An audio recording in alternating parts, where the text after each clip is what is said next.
Hello dear learners, my name is Soni Kumari and I welcome you to our channel Intensive Study. Chapter 5 है Lines and Angles यानी रेखा एवं कोण. Exercise 5.1 का question number 9 है. In the adjoining figure, first, is angle 1 adjacent to angle 2? इस figure को हमें ध्यान से देखना है और हमें बताना है कि क्या एंगल 1 एंगल 2 का एडजेसेंट है, आसन्न है. क्या एंगल 1 एंगल 2 का आसन्न कोण है. ठीक है, ये हमें बताना है. तो सबसे पहले तो एडजेसेंट एंगल्स होता क्या है ये हमें समझना है कि एडजेसेंट एंगल्स या आसन्न कोण क्या होते हैं. तो यहाँ पर आप देखिए, आप इस फिगर को ध्यान से देखिए बस. ठीक है, ए बी सी और ये ओ.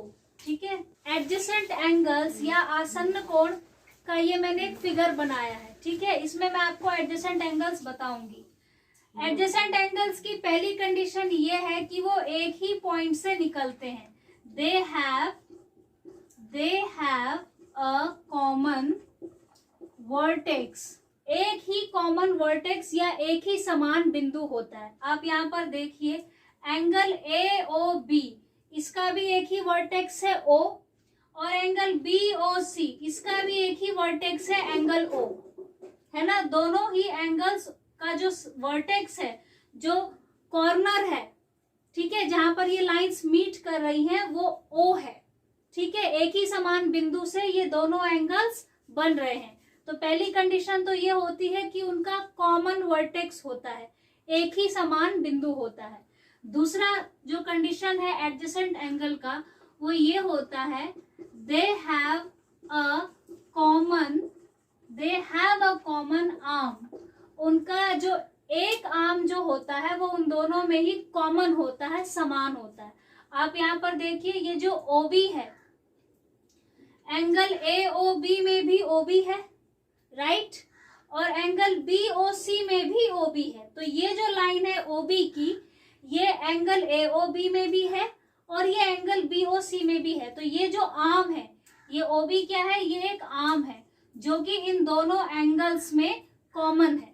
ठीक है, एंगल ए ओ बी में भी एक ओबी है, ये लाइन है. Angle B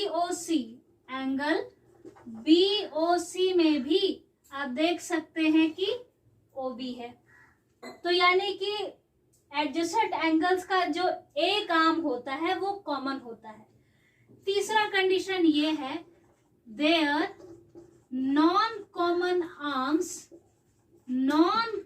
arms are on the either side of angles, are on the either side. O A और ओ सी, ये दोनों इसके नॉन कॉमन आर्म्स हैं. ठीक है, ये दोनों इन दोनों में मैच नहीं करते. आप देखिए यहाँ पे, ये जो ओ ए है ये इसमें नहीं है, और ये जो ओ सी है ये इसमें नहीं है, है ना. तो ये जो दोनों आर्म्स हैं ये इसके नॉन कॉमन आर्म्स हैं.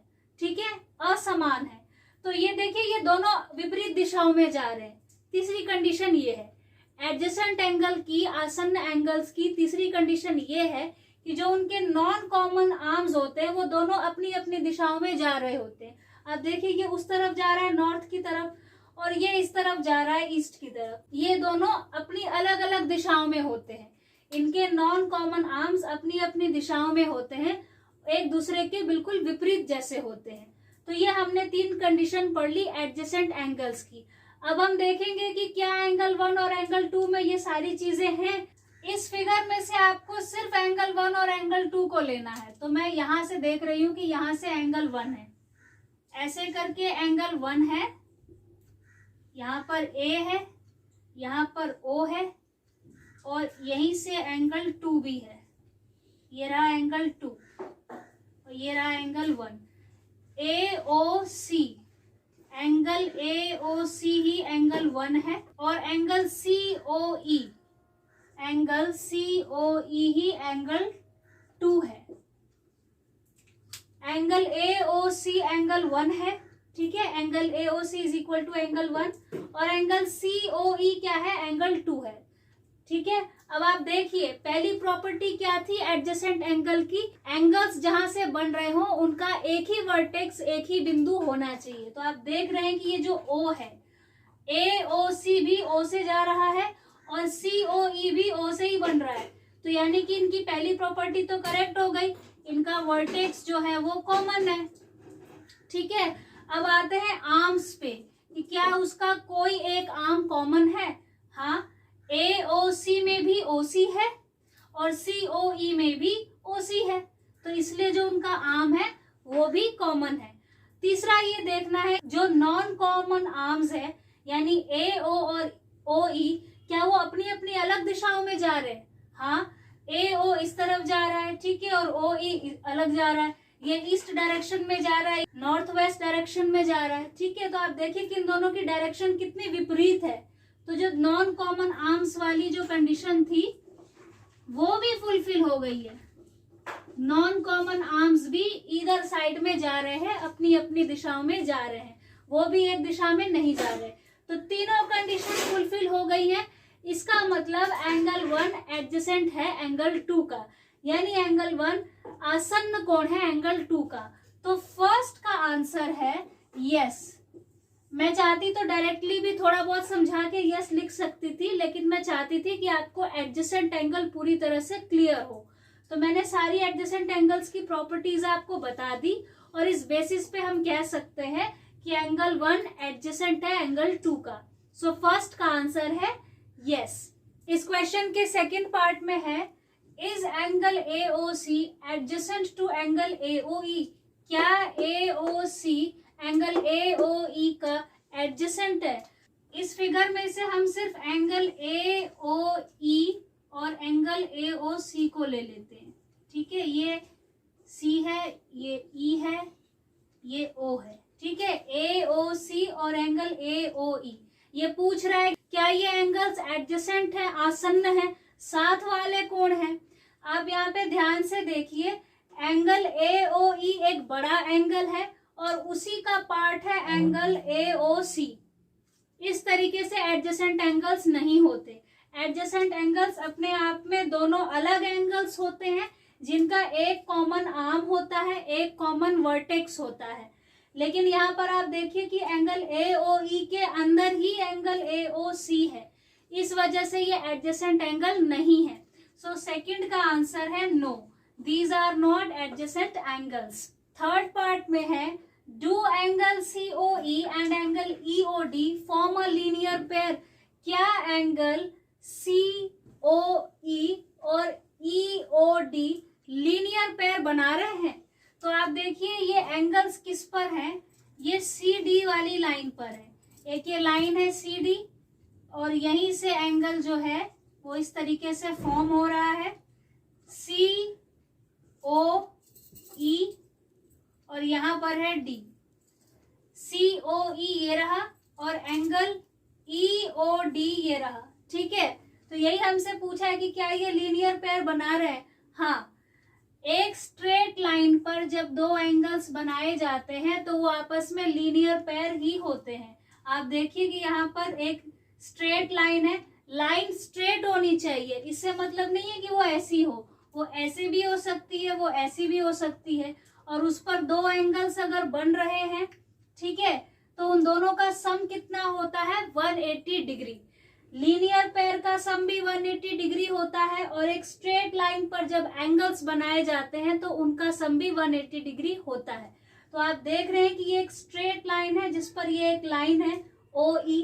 ठीक है, इन दोनों ही एंगल्स का सम क्या होगा, इन दोनों एंगल्स का सम अब अभी यहाँ पर मेजर नहीं हो सकता, लेकिन हमें ये पता है कि एक स्ट्रेट लाइन पर एंगल्स जो बनते हैं वो सप्लीमेंट्री होते हैं, यानी उनका सम 180 डिग्री होता है।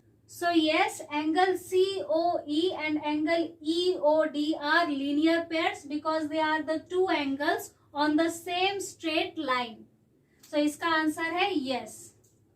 फोर्थ पार्ट में है, are angle BOD and angle DOA supplementary, क्या एंगल BOD और DOA सप्लीमेंट्री है। तो आप देखिए BOD कहाँ है, BOD ये रहा एंगल, ठीक है, एंगल 4, और एंगल DOA ये रहा एंगल DOA यानी एंगल 5, ठीक है। इसे मैं अलग से ड्रॉ कर लेती हूँ।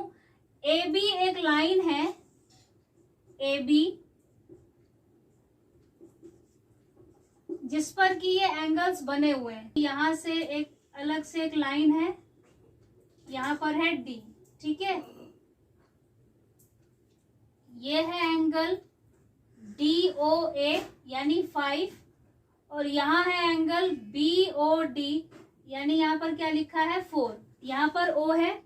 अब देखिए मैंने इस एंगल को यहाँ से हटाकर अलग बना लिया है। AB एक स्ट्रेट लाइन है जिस पर एंगल BOD भी बन रहा है, जिसे हम एंगल 4 भी कह सकते हैं, और इसी स्ट्रेट लाइन पर एंगल DOA भी बन रहा है यानी जिसे हम एंगल 5 भी कह सकते हैं। तो ये पूछा गया कि क्या ये सप्लीमेंट्री है। हमें पता है कि सप्लीमेंट्री एंगल्स का सम जो होता है वो 180 डिग्री होता है, और हमें ये भी पता है कि एक स्ट्रेट लाइन पे जब दो एंगल्स बनते हैं तो उनका भी जो सम होता है वो 180 डिग्री ही होता है, क्योंकि वो लीनियर पेयर होते हैं और उनका सम आपस में 180 डिग्री के ही बराबर होता है। तो हम कह सकते हैं कि एंगल BOD और एंगल DOA सप्लीमेंट्री हैं। सो इसका आंसर है यस। 9th क्वेश्चन के 5th पार्ट में हमसे पूछा गया है, is angle 1 vertically opposite to angle 4? क्या एंगल 1 एंगल 4 का वर्टिकली ऑपोजिट है? वर्टिकली ऑपोजिट को हिंदी में कहते हैं शीर्षाभिमुख। तो क्या एंगल 1 और एंगल 4 शीर्षाभिमुख हैं?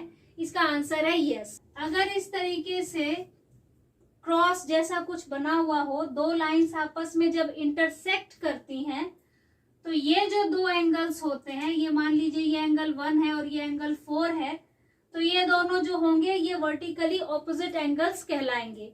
इसी तरीके से अगर यहाँ पर कोई एंगल है, मान लीजिए यहाँ पर 3 है और यहाँ पर एंगल 2 है, ठीक है, तो एंगल 3 और एंगल 2 भी आपस में शीर्षाभिमुख होंगे। ये आपको अब से याद रख लेना है कि जब दो लाइंस इंटरसेक्ट करती हैं तो आमने सामने के जो एंगल्स होते हैं वर्टिकली ऑपोजिट एंगल्स होते हैं, यानी शीर्षाभिमुख होते हैं। तो इस फिगर में एंगल 1 का वर्टिकली ऑपोजिट है एंगल 4। सो इसका आंसर है यस। 6th पार्ट में है, what is the vertically opposite angle of angle 5?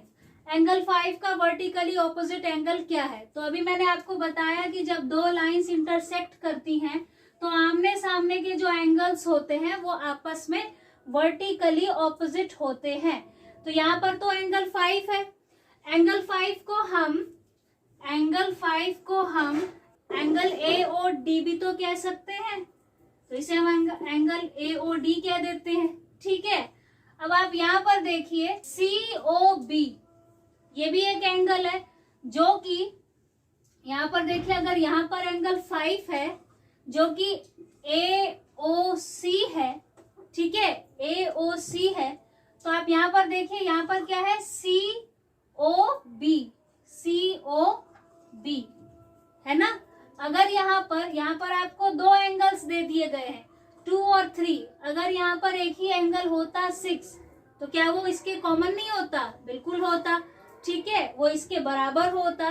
तो यहाँ पर हम क्या करेंगे, यहाँ पर हम एंगल 5 का जो वर्टिकली ऑपोजिट एंगल लिखेंगे वो हम लिखेंगे एंगल COB, क्योंकि एंगल 5 को हम एंगल AOD भी कह सकते हैं, और इसके सामने वाला एंगल हो जाएगा COB जो कि आपस में वर्टिकली ऑपोजिट है। सो इसका आंसर होगा एंगल COB। एंगल 5 का वर्टिकली ऑपोजिट एंगल है angle COB। So dear learners, thank you very much for watching this video.